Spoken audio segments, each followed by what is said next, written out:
To you. Adrian, thank you for that illuminating profile on a hot race. We appreciate it.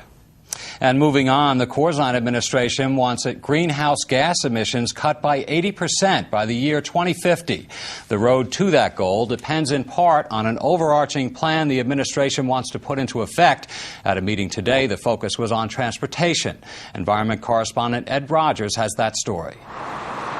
Cars, trucks, buses, trains, planes, and boats are the largest source of carbon dioxide emissions in New Jersey. Reducing those emissions under the new law could be complicated. At a meeting today, the state DEP took testimony from stakeholders in the process.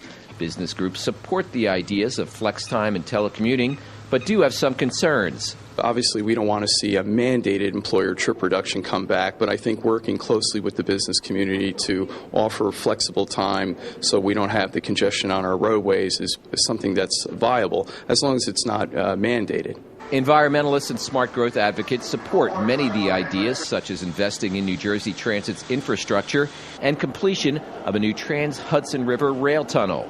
Direct one-seat access to Manhattan for about 7 extra lines and NJ Transit, which really encourages people to use take the train to work instead of getting in their car and clogging up our roads, creating the greenhouse gases. The administration's plan also calls for implementing the so-called California Low-Emission Vehicle Program in New Jersey. The Bush administration would not sign a waiver for states that wanted to require the stricter tailpipe emissions. The plan also calls for developing clean energy corridors. The idea is to provide stations along the Turnpike and Garden State Parkway where electric cars could recharge.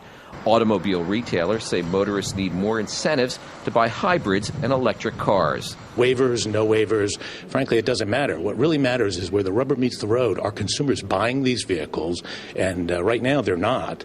And when and how can we incent them to buy enough of these vehicles so that we can achieve these aggressive goals? Environmentalists are calling on the incoming Obama administration to grant 13 states the waiver for the tougher emission standards. Supporters also say investing in the green infrastructure will be key in reaching those emission reductions. We have to be moving towards zero-emission vehicles, and I think that's exactly right. I think no matter how much we plan, we also have to make sure that people have clean cars that literally emit no pollution. And we can do that. The technology is coming, but we have to plan for it. The DEP will take public input on Wednesday and Friday on the greenhouse gas plan.